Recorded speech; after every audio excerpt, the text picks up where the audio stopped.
Hi, I'm James Verdier, and welcome to the American Institute of Biological Sciences Bioscience Talks, which is a forum for integrating the life sciences.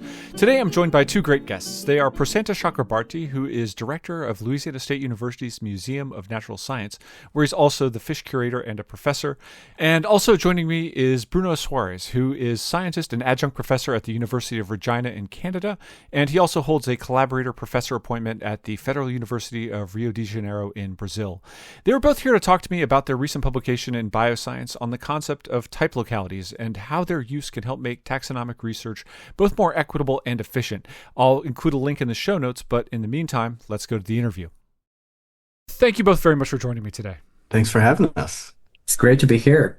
So just to get us started, I thought it might be interesting to talk a little bit about how this letter came about. So could you tell me a little bit about, its nexus and what got you to collaborating to put together this publication?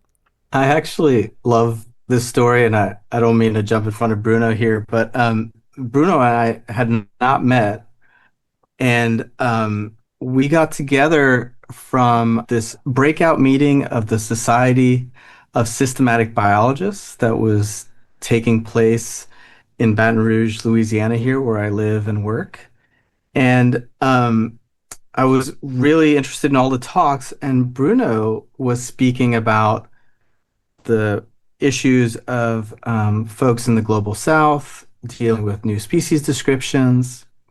And it came to the question period, and I was sort of way in the back, but sort of in a Lincoln-esque, high up booth where you could at least hear me from the back.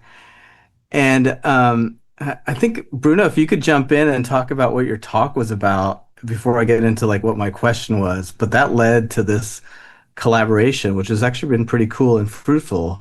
But Bruno, do you want to mention what your talk was at the SSB meetings in Baton Rouge that I asked the question that got this started? Sure.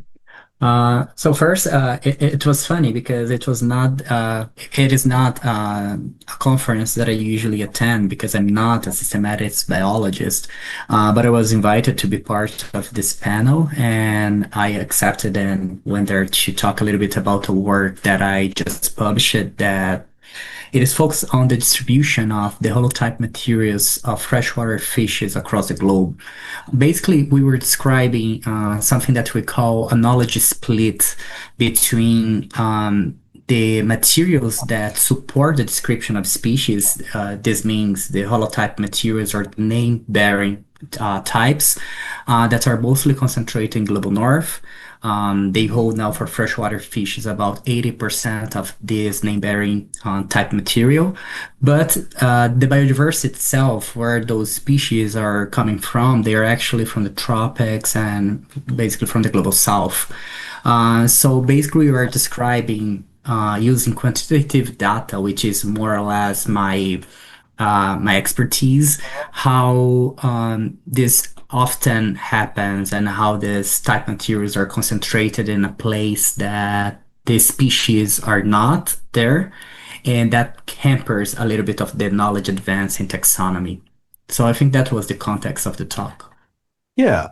And I actually just got back from Sweden and actually the home of Linnaeus in Uppsala, where, the idea of putting a genus and species as the names of all species on Earth, came to fruition. And the idea of types, like Bruno was mentioning, is that they're these specimens that hold the name of the species. So for every species on Earth, there's a holotype. There's a specimen that holds that name that is used to check. If you catch a species in the field and you want to see if that's actually the thing, you can refer to books, etc. But if you really want to know, you should refer back to that type, the holotype, right? So that'll always be in a museum somewhere. And unfortunately, most of those museums are in the US or in Europe, while, as Bruno mentioned, most of the species on Earth that are being described are from the tropics. That's just the most biodiverse places on Earth. And so when Bruno's mentioning this issue where, much of the taxonomic expertise, modernist taxonomic expertise, is also moving to where the biodiversity is, which is the global south. And so it's a hindrance for people to have to refer to these specimens, these type specimens that are in museums in rich places, expensive places to visit.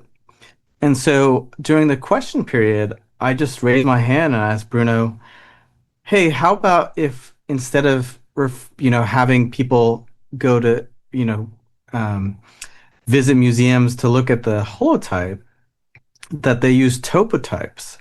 And so, if I remember correctly, Bruno was unfamiliar with that term, and even some taxonomists are unfamiliar with the term topotype. Is that right, Bruno? Yeah, completely. So I didn't mean to startle him or to, ask a gotcha question. So the topotype is a specimen from the type locality. The type locality is where the species was described from. So those specimens that bear the names, the genus and species, were collected somewhere, and that somewhere is called the type locality. Now, if you collect other specimens from there, that same location, forever into the future, those are called topotypes. And they're not seen as usually as valuable as those original specimens because they weren't used in the description of that species. But those topotypes, I said, why don't we let, folks who live in the countries where the species were described from and where they plan to describe more species, why not allow them to use these topotypes, which can be collected fresh? They're part of the comparative material. They often look a lot better than these, 100-year-old specimens that have been sitting in a jar in formalin and alcohol, that look pretty drab. They've lost their color. They've obviously lost a lot of other things that, they've been dead for a long time, no matter how well preserved they are. So, topotypes are fresh. You can get DNA from them, which you can't from many specimens that have been fixed in formalin. So I thought it would benefit folks, especially who have to travel long distances and to great expense to travel to museums. Why not use these topotypes? And so that's sort of the long story of me and Bruno getting together. It was a question and answer period during his talk that led to this collaboration. It was an epiphany to me. It wasn't something I thought about before. So for me, it was a cool story of how we got together. Okay, great. And I want to talk more about topotypes in a moment, but just really briefly for me, because this is not an area with which I'm familiar at all. I wanted to just sort of summarize the fundamental problem that this approach you describe in the letter is addressing. It could be the case that one was a researcher working in a very biodiverse area, say in a rainforest or something like that, and you want to characterize a sample that you found, and the only way to do that would be by reference to a sample, a holotype that would be housed in, potentially somewhere in the global north. So forcing you to travel to a museum in London or somewhere else at presumably enormous expense to compare what you'd found with the name-bearing material that was stored in some museum somewhere else. Yeah, that's right. So, and Bruno's been, a leader in the field in terms of, recognizing and making people aware of this issue of, this incongruity between who has these name-bearing specimens and who's describing and working on these species in modern times, and the shift in sort of taxonomic research. Not that, people in the global north aren't doing this stuff. They certainly are.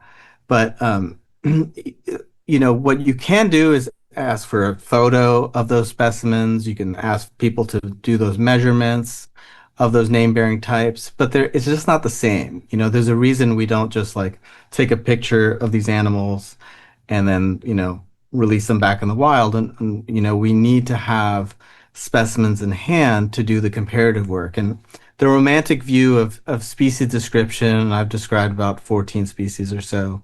The romantic view is that you're in the field in this, unnamed jungle in, some tropical place where, few people have been, and you find an animal that you recognize as something that no one has ever seen. That hardly ever happens, right? Like most places, there are people that live there that know these organisms, that are familiar with the area, and they these species that we find often it's a long process, right? We're collecting DNA, we're doing the comparative work often in museums, and so there are museums all over the world, but most of the museums in the global south are newer or have fewer of these types because taxonomy started, in the 1700s, and Europe and the United States dominated taxonomic research for 150 years. And then now it's shifting. But so a lot of species are described from doing comparative work at museums. But especially in herpetology, you often are asked by editors to make sure that you compare your specimens, if you think they're new, with type material. And so you have to view them like in person, which is a real hindrance. And in ichthyology too, the study of fishes, but many taxonomic disciplines. And so this is where Bruno comes in, and maybe you can talk, Bruno, more about this inequity that arises from that. Yeah, I think just anchoring something that you said, something important is that this is not a criticism on museums themselves. So museums have been essential for taxonomy, and the question is that they're built on this historical colonial legacy. And since they are built over time, the accumulation over all this time of the type materials have made this inequity to happen. So now, if we take species that are characterized or described in the last 20 years, 25 years, we can see that there is a lot of strong collections in South America, in North Africa, and in South Asia that are accumulating those materials that are recent. But the problem is the historical legacies that are maintaining through those museums or through those collections that might pose some challenges for the access of people from the place where biodiversity comes from. So just coming from a personal history or personal stories from my colleagues, again, I'm not a taxonomist, but I've been working alongside taxonomists throughout my career.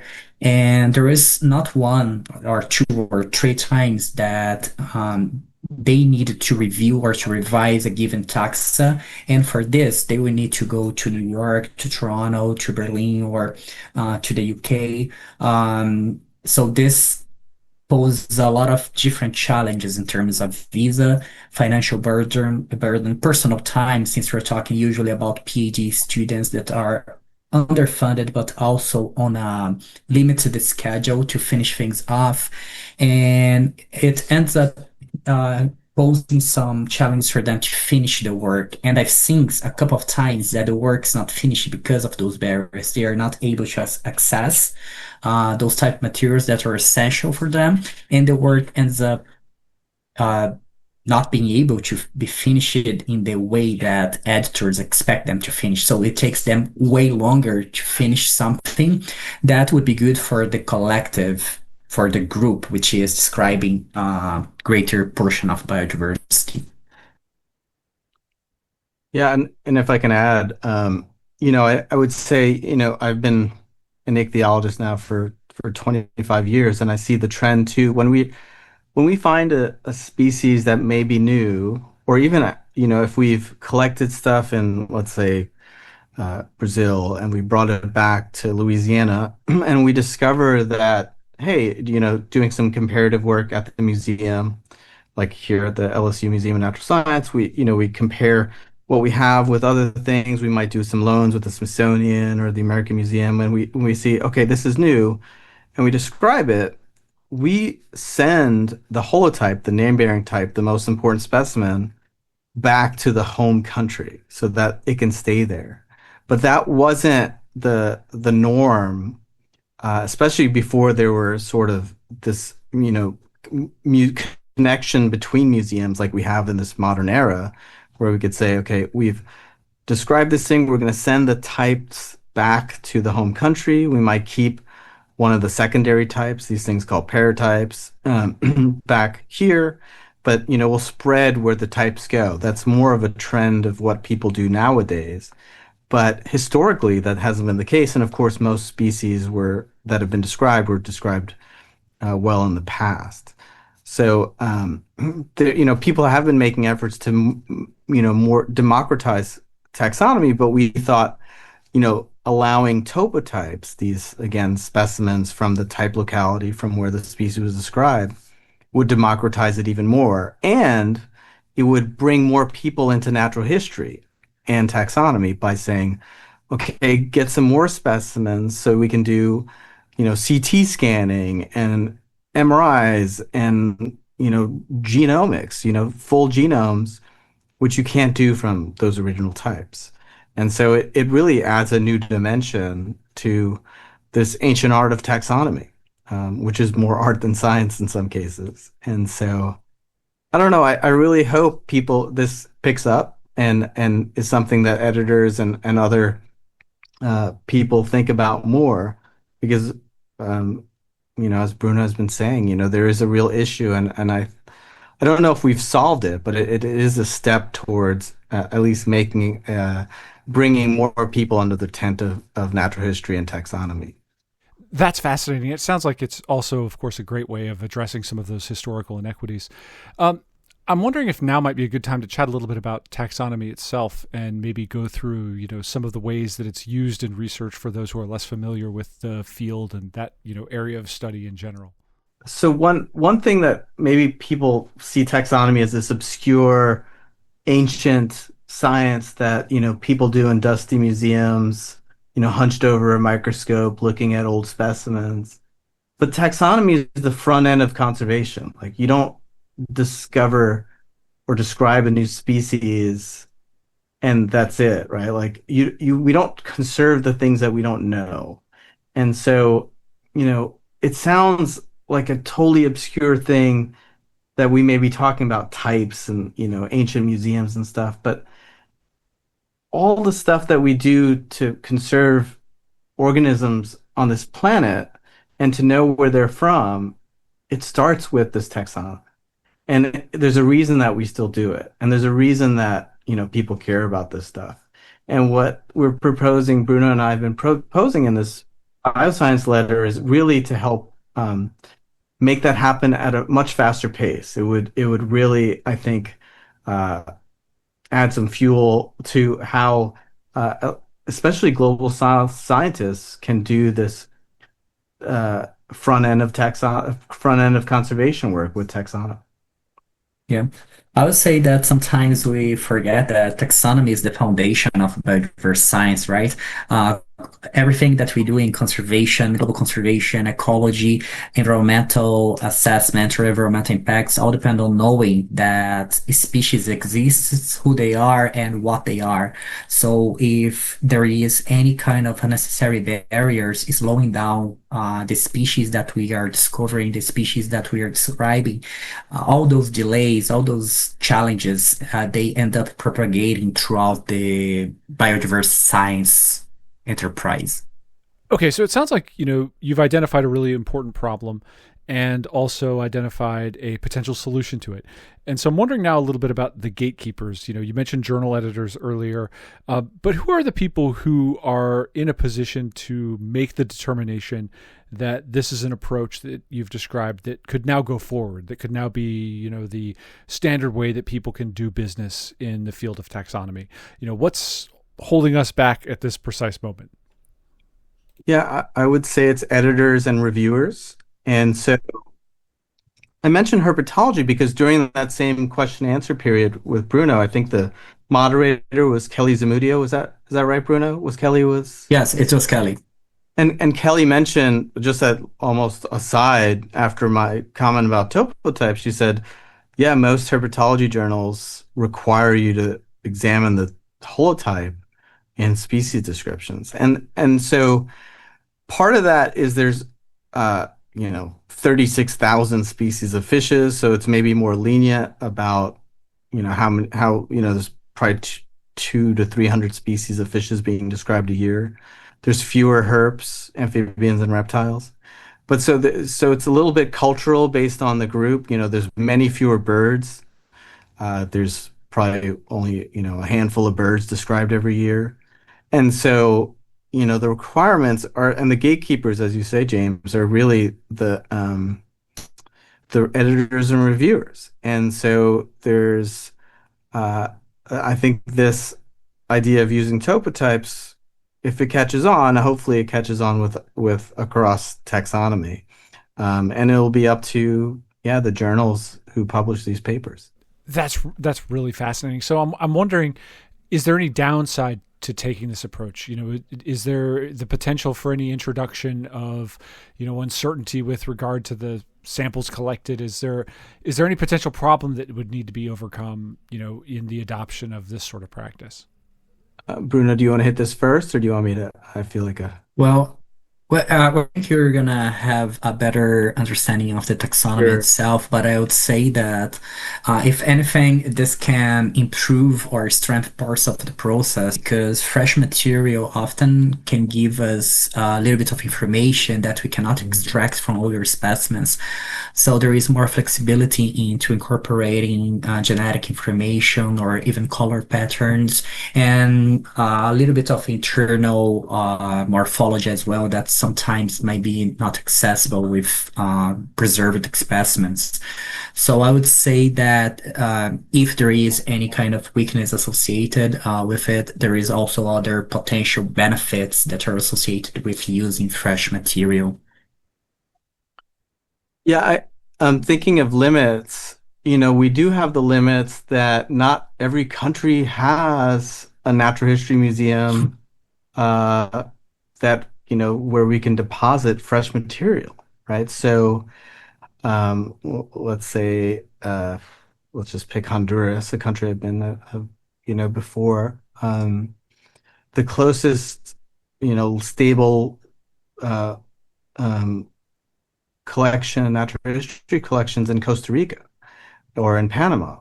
And so it's okay to send them, at least it's closer, but so where does new material go? And hopefully it might push uh, countries who are interested now in biodiversity and the Nagoya Protocol and protecting their biological legacy will think more about, the importance of this old art of taxonomy and preserving specimens. I've been to countries like Kuwait that also don't have these collections, and so they have a hard time recognizing even what's in their own waters, right? So they brought me in, an American scientist, to Kuwait to teach about ichthyology and species diversity and recognizing species there. And I always say the first step is having comparative material and having new material or stuff that they can say, okay, this is this species that we see. This is how we're recognizing it. And so having a reference collection, I think is important for every country. And so maybe one limitation is, the lack of resources for many places to have these natural history reference collections.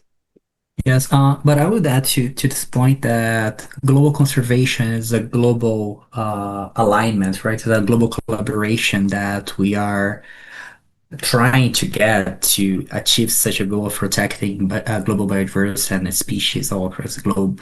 So in many fields, there is this shared facilities and museums work like that. And scientists from other places can support the creation of this. This happened a lot in South America as well. A lot of museums or collections or universities were strengthened through partnerships with international researchers that supported the creation and of those collections over time. So I would say basically if we are all connected under the dome of trying to protect global biodiversity and to describe those species, there is this goal of trying to strengthen those institutions in each one of those places that are still lacking those facilities or those shared facilities for biodiversity description. Yeah, certainly. And museums are all part of this global network. In fact, there's a global database, GBIF, the Global Biodiversity Infrastructure Facility, that shows, where basically every specimen in a museum collection that's been digitized or put online is available, but not all specimens are digitized, and so not all are recognized or easy to be found. But, I have specimens here from many museums, and many museums have specimens from our collections because we do share specimens where the goal is for sharing and for providing as much data to the people using these collections and not to, make redundant collections. Not everybody needs a coelacanth in their collection, for instance. But I would say, it is expensive to send loans. It is expensive to CT scan so somebody can have the data from the inside of that material. So, globally, we need more resources for natural history and taxonomy, and certainly in places where that biodiversity resides, we need even more resources to train new biologists who can recognize and tell, species apart. Yeah, on the resource availability context, I would also add that there is another positive side of what we proposed. So there is this overlooked environmental inefficiency issue as well. If taxonomists often have to travel across continents to visit multiple collections, sometimes visiting 10 collections in the US and then a couple of collections in Europe, to compare specimens from the region that they came from. This seems that there is a huge investment in time, in funding. So there is a lot of financial burden associated with this. And also ecologically, if we're thinking about all the waste or carbon emissions that we're talking about, in terms of all this travel to see specimens that are from the place they left behind. And for me, this comes about the efficiency, since we're talking about the lack of resources for assessing biodiversity. And it becomes for me a little bit paradoxical, because our goal as a field or as a global community is to understand, to conserve biodiversity. But at the same time, we're posing those barriers that hamper biodiverse taxonomy advance and also that are indirectly adding up to the problem by being efficient and ecologically more expensive than other ways of doing this, such as using the topotypes. Great. I think you've both made an extremely strong case for the approach that you describe, and I'm grateful to have heard it. I suppose a last question would be on sort of the broader research endeavor and how practice has changed. How does one when you have an idea such as the one you've described today, how do you disseminate that information? How do you actually get that to be something that others in the field are actually actively doing, and how do you get that practice changed, and how do you get those norms changed? I mean, obviously one starts with a piece in bioscience, but how does that change process generally happen, and what are your plans or hopes for the rollout or implementation of the approach that you describe? I mean, I think it's interesting. We want to write something short and sweet. I think Bruno has some follow-up papers that he'd like to write and lead. I hope, even more than citations, and usually the currency of science is, people citing your papers. For me, it'd be even better, or I'd be even quite happy if folks who are asked to travel to study types in museums that are very far away, if they just write to the editor requesting that, or to the reviewers and say, hey, look at this bioscience paper that says, how about this way? Because we have recent material topotypes that we can use in lieu of traveling hundreds of or miles or thousands of miles to view a specimen that is important. It still has real value. It's still really important to look at types and to have those types. But in lieu of that, can we look at stuff from the same location? Because very rarely are there going to be a mix-up of the taxonomy if it's from the type locality, from the location that the species is from. And so it's just another, it's an alternative that I think if more people know about, and I think bioscience is just an excellent venue for getting the word out. It is just the letter, so it's the beginning, I think, of a what is the line from Casablanca? A wonderful partnership between myself and Bruno.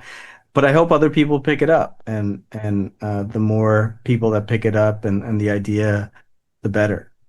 Yeah, I would say that there is a couple of pathways that support the adoption. The first one is keeping a little bit of the meta research component to taxonomy, just understanding a little bit more of the barriers, the challenges, and the ecological costs or financial costs of doing taxonomy, because this helps the community to think about how they are doing things and not only what they are doing, but how they are doing. Also, before adoption, I think the next important step is trying to systematize the legitimacy of this approach. For example, going back to review a couple of clades and trying to assess if using top types instead of holotypes would lead to the same kind of conclusions, and would lead to species delimitations as they are. So that would add and just go over the legitimacy of using this that can be broadly shared and supported if we have primary data supporting this. But even with some studies showcasing the robustness of this approach, there is a cultural / political angle to it, because a couple of things that we do in science, we only do because that's how we taught and that's how we've been doing for decades, even though there is a lot of science and a lot of people that are specialists in a given angle, in a given subtopic that are saying otherwise. Let's say, for example, using p-values in statistics. This has been used wrongly for 100 years, for decades, and it has been really hard to change this in ecology, at least, or in biology. So I would say that there is a long way, but we need to start by meta research, by adding legitimacy to the approach, and also with opportunities like this one of talking about this idea and trying to come up with the cultural aspect of this, tackle the cultural aspect of doing science. Fantastic. And I would just like to thank both of you very much for sharing this idea with me today. And I've learned probably 10 times as much as I knew about the topic, within the past 30 minutes. So I'm very grateful for that. And I'm certain that all of our listeners and readers will be eager to, keep an eye out as, this idea hopefully takes hold. So thank you very much for joining me today. Thank you. Thank you for having us. And that concludes this episode of Bioscience Talks. Just a reminder, the journal Bioscience is published by Oxford University Press on behalf of the American Institute of Biological Sciences and is made possible by the support of our members and donors. Thank you, and talk to you next time.